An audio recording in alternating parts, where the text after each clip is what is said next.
रूपनगर इस समय सियासी जंग का अखाड़ा बन चुका है, क्योंकि जिस तरह से अतिक्रमण के विरोध में एक मुहिम जेडीए डिपार्टमेंट की तरफ चलाई गई, उसके बाद बहुत से ढांचों को ध्वस्त किया गया, लेकिन तमाम राजनीतिक चेहरे वहां पर पहुंचते हैं, परिवारों के साथ सांत्वना व्यक्त करते हैं और कहते हैं कि देखिए मुसीबत किस घड़ी में हम आपके साथ है। वहीं एक धड़ा अलग है, एक तस्वीर अलग है जो लगातार ये कह रही है कि जो भू माफिया है उनके विरोध में हम सुर बुलंद कर रहे हैं और उनके खिलाफ जो है वो नारेबाजी जो है यहाँ पर की जा रही है।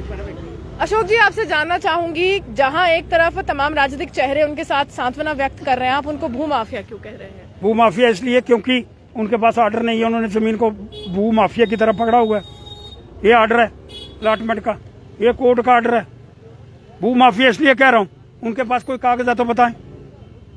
महबूबा मुफ्ती ने अलॉट करा, महबूबा मुफ्ती जिन्होंने कैप्चर करा, भू माफिया का समर्थन करने के लिए चल पड़े। अरे सियासतदान ओपनली भू माफिया का समर्थन कर रहे हैं। जब उनके पास अलॉटमेंट रहा 127 लोगों को फिजिकल उनको राइट, उनका अधिकार दो। और फिर कोर्ट का ऑर्डर है 2014 से लेकर के 2020 तक किसने जमीन खाली नहीं कराई। अगर किसने खाली कराई है तो उनका स्वागत होना चाहिए।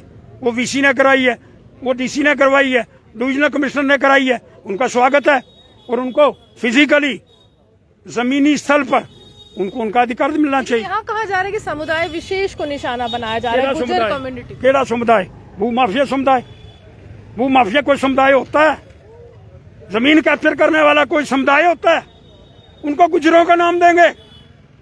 एक परिवार, एक बंदा, कोई वहां जाओ, आप देखो, आप तो गए हो वहां, सारे मकान ढह गए हैं, थोड़े से रह गए हैं, वो एक बंदे के हैं।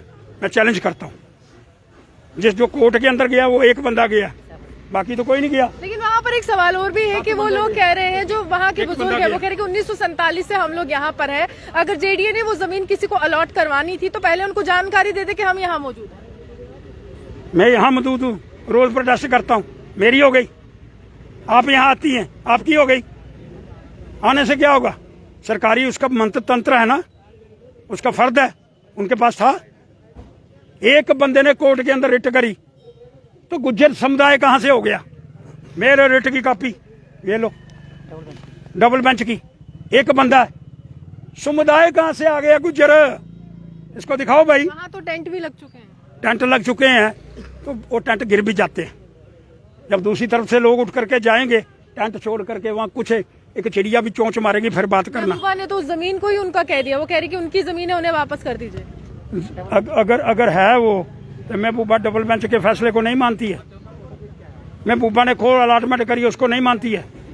महबूबा चाहती क्या है? कुर्सी पर बैठ करके राजनीति अलग करती है, कुर्सी से बाहर जाती है, राजनीति अलग हो जाती है।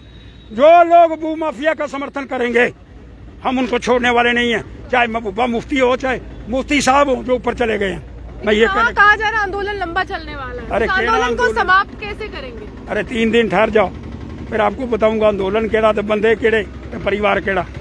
वहाँ वही लोग बैठेंगे जो लोग को फिजिकल वहाँ राइट मिलना चाहिए।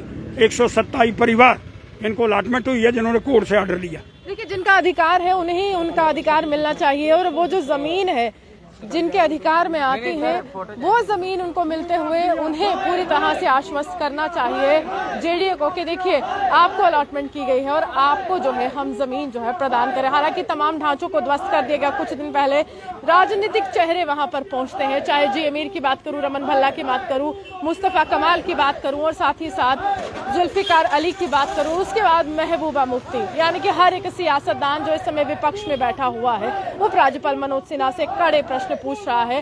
लेकिन जवाब यहाँ पर एक अलग तस्वीर से दिया जा रहा है कि 127 परिवार हैं जिन्होंने वो जमीन खरीदी है, जिनको वो जमीन अलॉट हुई है, आखिरकार उनके भविष्य का। आप यूं हमारे देखते the news now explain Jammu से।